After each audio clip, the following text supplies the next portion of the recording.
Hello students, last lecture में हम लोग कैरेक्टरिस्टिक्स ऑफ कैटलाइसिस पढ़ रहे थे। पहली कैटलिस्ट की कैटलाइसिस की कैरेक्टरिस्टिक हम लोगों ने पढ़ी थी कि कैटलिस्ट वो खुद अनचेंज रहेगा रिएक्शन के अंदर, वो खुद कहीं पे भी पार्टिसिपेट नहीं करेगा, मतलब ना उसकी अमाउंट घटेगी ना उसकी अमाउंट बढ़ेगी। फिर हम लोगों ने पढ़ा था एक small quantity of catalyst is sufficient to catalyse unlimited reactions. तीसरा जो पॉइंट हम लोग पढ़ रहे हैं वो क्या पढ़ा था? The catalyst cannot initiate the reaction। मतलब क्या होगा? ये कहता है इनिशिएट द रिएक्शन, क्योंकि कैटलिस्ट का बेसिक फंक्शन क्या होता है? केवल its function is to alter the rate of reaction. ठीक है, या तो रेट को बढ़ा देगा या रेट को घटा देगा, ये इसका बेसिक फंक्शन होता है। ठीक है, नेक्स्ट हम लोग पढ़ते हैं a catalyst is generally specific in nature. समझो इस बात को, क्या है ये सबसे इंपॉर्टेंट पॉइंट अभी तक का। स्पेसिफिक इन नेचर का मतलब क्या? अगर मान लो हम लोगों ने हैबर्स प्रोसेस पढ़ी थी, ये देखो लास्ट मैंने यहाँ पे करवाया था हैबर्स प्रोसेस। ठीक है, ये N2+3H2 gives 2NH3, इसके अंदर Fe सॉलिड, ये हम लोगों ने कैटलिस्ट लिया था। इसका मतलब ये है कि ऐसा नहीं हो सकता कि Fe सॉलिड हम किसी भी रिएक्शन में लेंगे वो कैटलिस्ट की तरह एक्ट करेगा ना। हर एक रिएक्शन का अपनी एक कैटालाइटिक रिएक्शन होती है और अपना एक अलग अलग फंक्शन होता है। जैसे अब मैं एक एग्जांपल बताता हूँ। मैं कहता हूँ कि मैं यहाँ पे C2H5OH इथाइल अल्कोहल लिक्विड, ये मान लो मैं कैटलिस्ट ले रहा हूँ। ठीक है, अगर मान लो इसकी में रिएक्शन, दो रिएक्शन शो करता है। एक रिएक्शन ये शो करता है Al2O3 के साथ। ठीक है, तो ये बनाता है C2H4 + H2O। ठीक है, और दूसरी ये कॉपर की प्रेजेंस में करता है, ये कैटलिस्ट है, कॉपर के साथ रिएक्शन कर रहा है, तो ये बनाता है CH3CHO + H2। ठीक है, अब देखो इन दोनों में क्या है। ऊपर जो है वो प्रोडक्ट निकल रहा है वाटर। वाटर का किसी रिएक्शन के अंदर बाहर आना, that is called as dehydration. क्या कहलाता है? डिहाइड्रेशन। और दूसरी रिएक्शन में क्या निकल रहा है? H2 hydrogen, this is called as dehydrogenation. क्या कहलाता है? डिहाइड्रोजिनेशन। ठीक है, नेक्स्ट उसी तरह अलग अलग एंजाइम्स जो होती हैं उनका भी फंक्शन क्या होता है? अलग अलग। तो हम लोगों ने इससे ये बात सीखी कि कैटलिस्ट जो होता है वो स्पेसिफिक नहीं होता है। ठीक है, next a catalyst can not change the position of equilibrium. Can not change the position of equilibrium. देखो मतलब क्या हुआ, मान लो कोई रिएक्शन है रिएक्टेंट एंड से और प्रोडक्ट की तरफ। ठीक है, अब बेटा कोई रिएक्शन रिएक्टेंट से प्रोडक्ट की तरफ जा रही है। इक्विलिब्रियम कंडीशन ये होती थी जब रिएक्टेंट कंसंट्रेशन प्रोडक्ट दोनों बराबर, और इक्विलिब्रियम के साइन को हम लोग कुछ ऐसा शो किया करते। बेटा इक्विलिब्रियम कंडीशन हमेशा कैटलिस्ट के ऊपर डिपेंड नहीं करती, वो अमाउंट ऑफ रिएक्टेंट और प्रोडक्ट के ऊपर डिपेंड करती है। इसीलिए कैटलिस्ट का कोई रोल नहीं होगा। कैटलिस्ट क्या कर सकता है? केवल कैटलिस्ट रिएक्टेंट से प्रोडक्ट को जल्दी जल्दी कन्वर्ट करवा सकता है, रेट को एनहांस कर सकता है। This is the main function of catalyst.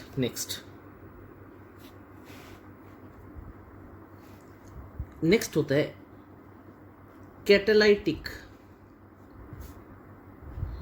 Promoters. मतलब क्या? एक नंबर में बहुत बार क्वेश्चन आते हैं कैटालाइटिक प्रोमोटर्स और कैटालाइटिक पॉइजन्स, दोनों पढ़ेंगे। कैटालिटिक प्रोमोटर्स क्या होते हैं?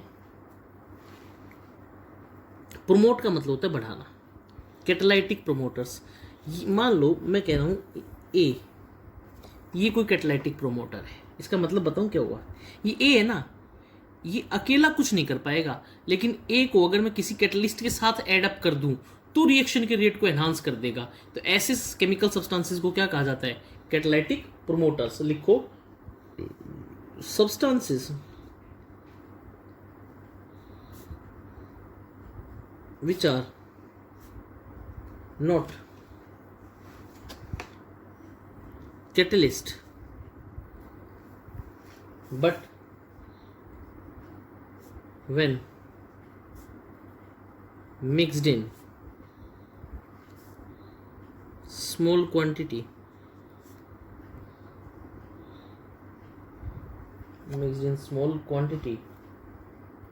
with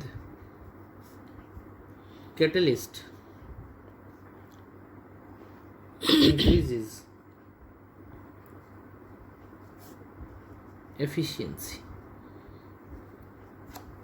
ठीक है, जैसे for example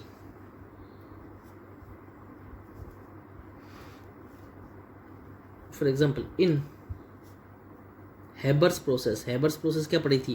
manufacture of ammonia. In Haber's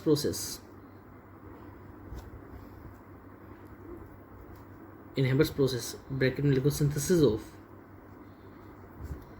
ammonia, molybdenum acts as promoter and increases the activity of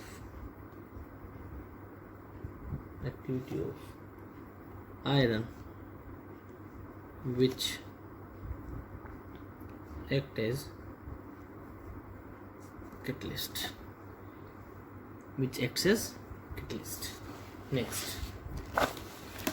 next होता है catalytic poison.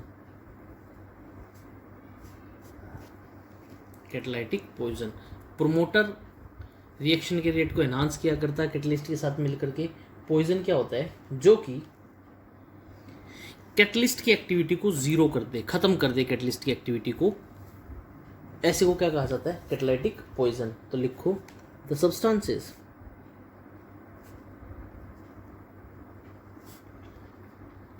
which destroy the activity of catalyst by their presence are called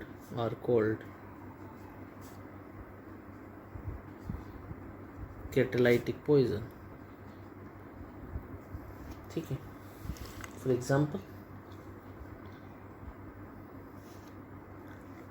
example the activity of Haber's process can be destroyed by production of carbon monoxide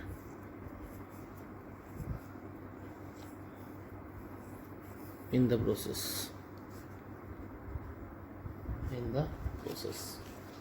अब देखो question आता है, why it is necessary to remove carbon monoxide when ammonia is obtained by Haber's process। Question क्या कह रहा है, Haber's process के अंदर कार्बन मोनोऑक्साइड को हटाना जरूरी क्यों होता है, क्यों कार्बन मोनोऑक्साइड किसकी तरह एक्ट करेगी, कैटालिटिक पॉइजन की तरह। तो लिखें, लिखो, because answer, because carbon monoxide is poison for iron catalyst,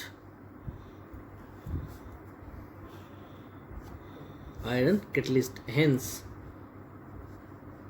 it is necessary to remove it, hence it is necessary to remove it। ये थे बेटा catalytic poison, catalytic promoters. Next पढ़ते हैं effect of temperature. Effect of temperature क्या होता है बेटा, होता क्या है, जैसे जैसे हम लोग किसी रिएक्शन का टेम्परेचर बढ़ाते हैं, कैटालिटिक एक्टिविटीज बढ़ती जरूर है, लेकिन एक इंस्टेंट के बाद कैटालिटिक पावर जो होती है कैटलिस्ट की, वो एक स्टेगनेंट हो जाती है। लेकिन अगर मैं टेम्परेचर को जैसे जैसे घटाऊंगा तो कैटालिटिक एक्टिविटी क्या हो जाएंगी, मैक्सिमम। अरे यार सीधी सी बात है, गर्मियों में किसी फ्रूट को बाहर रख दो, वो थोड़ी देर बाद खराब हो जाता है, नहीं हो जाता है, क्यों, कैटालिटिक एक्टिविटीज फास्ट, टेम्परेचर कम, टेम्परेचर ज़्यादा। और अगर मान लो मैं क्या कहता हूँ, जिस पर्टिकुलर टेम्परेचर के ऊपर कैटालिटिक एक्टिविटीज मैक्सिमम हो, that temperature was called as optimum temperature. मैं क्या कहता हूँ, मैं कहता हूँ effect of temperature, the temperature alters rate of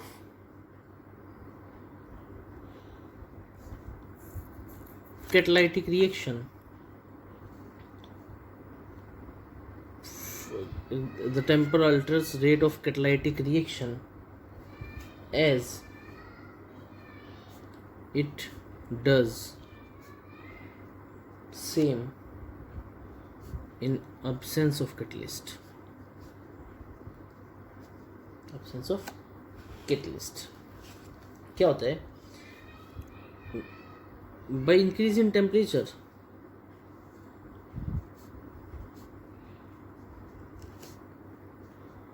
catalytic activity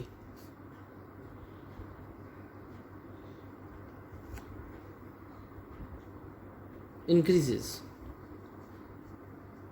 but after certain temperature,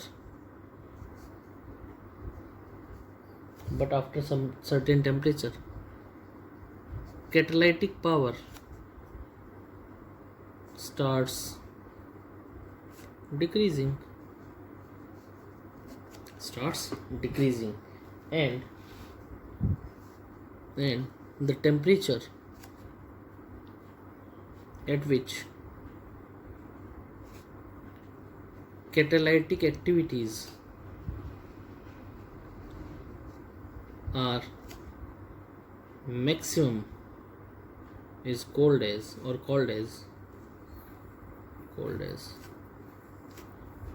optimum temperature। क्या गलत है, ऑप्टिमम टेम्परेचर।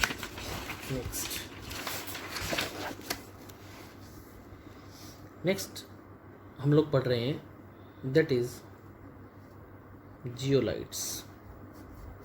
सीधी डेफिनेशन होता है क्या जियोलाइट्स, जियोलाइट होता है, these are naturally occurring alumino silicate, naturally occurring or synthetic aluminosilicate having formula mx by n AlO2X SiO2y MH2 alumino silicate, alumino AlO2 silicate SiO2, ये silicate होता है, ठीक है। यहाँ पे M मेटल, मेटल कौन कौन हो सकता है? सोडियम हो सकता है, पोटेशियम हो सकता है, कैल्शियम हो सकता है। N, N किसको बता रहा है? N is equal to valency of metal cation और M ये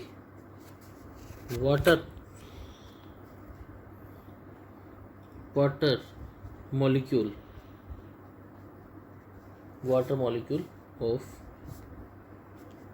क्रिस्टलाइजेशन, कौन होता है? क्रिस्टलाइजेशन। नेक्स्ट है शेप सेलेक्टिव कैटलिस्ट, या मैं कहता हूँ the mostly used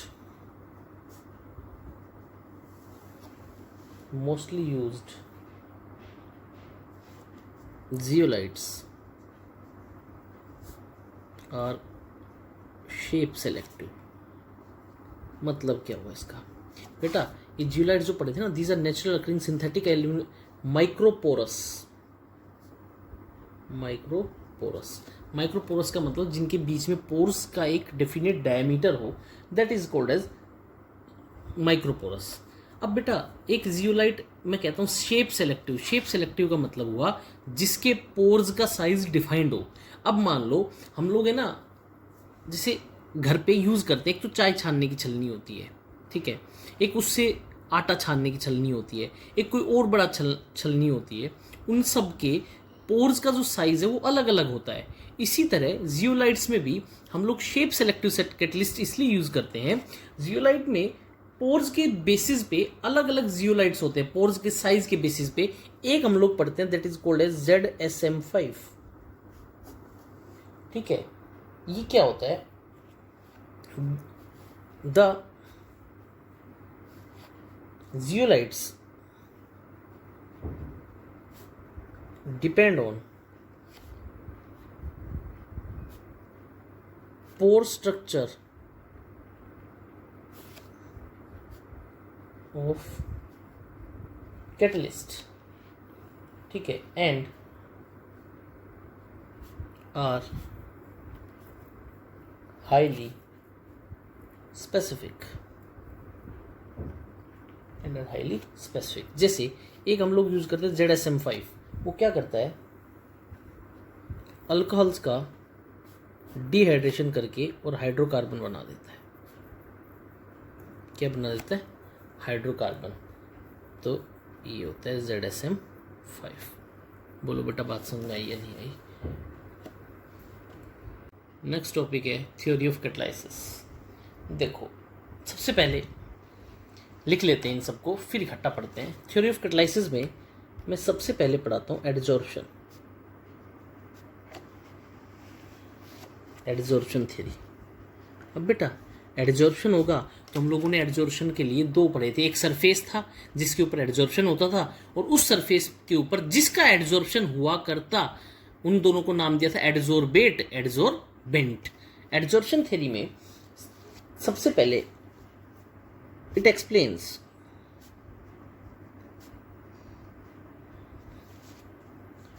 heterogeneous catalysis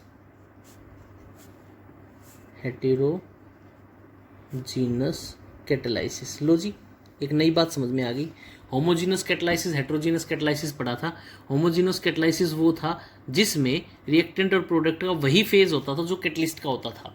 heterogeneous में क्या होता था? अलग अलग। दूसरा point, old point of view, if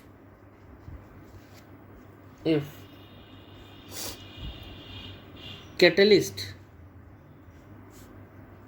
is in solid state,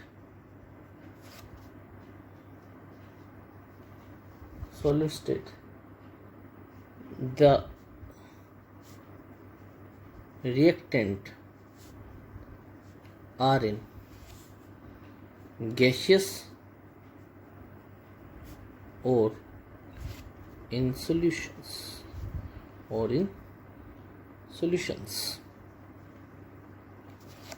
ठीक है, जैसे होता क्या है, मैं सबसे पहले बताता हूँ।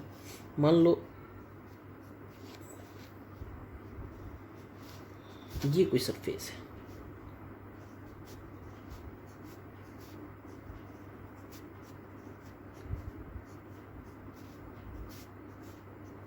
मान लो ये कोई सरफेस है, ठीक है।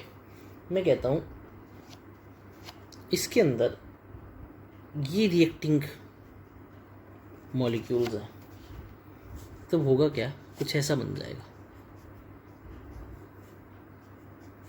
लो जी, रिएक्टिंग मॉलिक्यूल बना लो।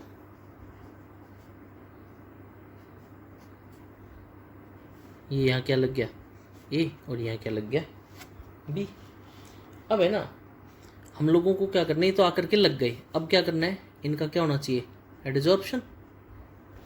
अरे होना चाहिए, नहीं होना चाहिए। तो अब देखो एडजॉर्प्शन होना चाहिए, तो क्या हो गया,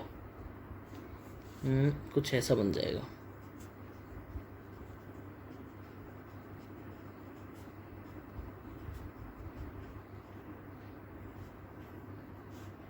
एडजॉर्प्शन, ये हो गया इसका एडजॉर्प्शन। ये देखो बीच में बॉन्ड नहीं दिखाया था, यहाँ ये दोनों क्या, एडजॉर्बेंट और एडजॉर्बेंट एक दूसरे के। तो अब देखो ये यहाँ पे एडजॉर्प्शन हो गया। अभी क्या बन गया, जिसका एडजॉर्प्शन होता है that is called as activated complex. Activated complex. और फाइनल फिर क्या, ये जो एडजॉर्बेंट जिनका एडजॉर्प्शन होता है वो अलग, और बाकी क्या बच गया, कैटलिस्ट। अब तुम लोग कहोगे सर किया क्या है, अभी समझाता हूँ क्या किया।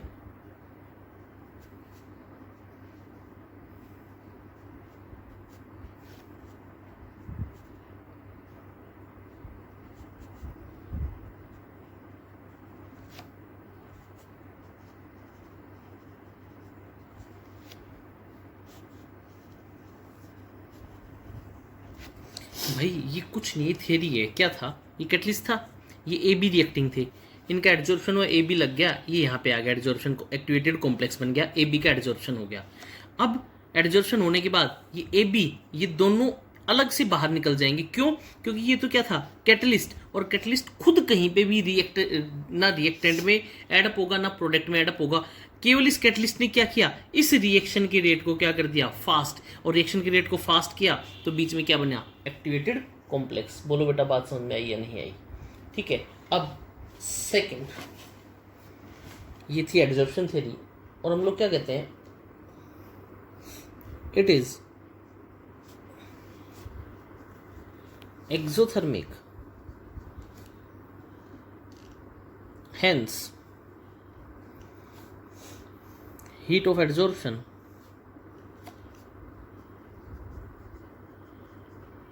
is taken up by the surface of catalyst, surface of catalyst. ठीक है, ये था बेटा एडजॉर्प्शन थ्योरी का बेसिक। नेक्स्ट जो हम लोग पढ़ेंगे that is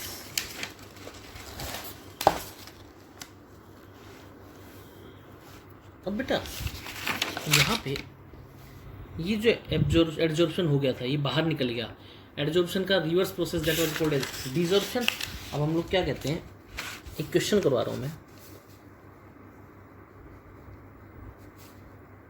what is the role of desorption in process of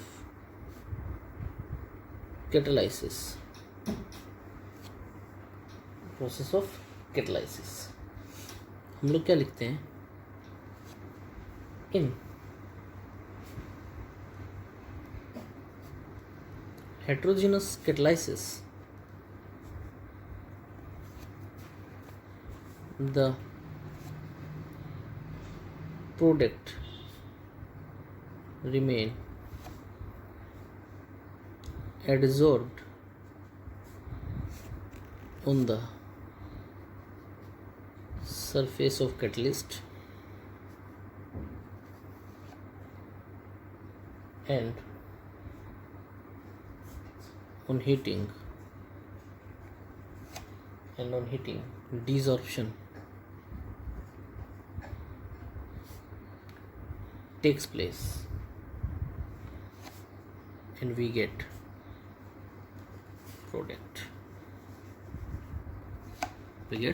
product.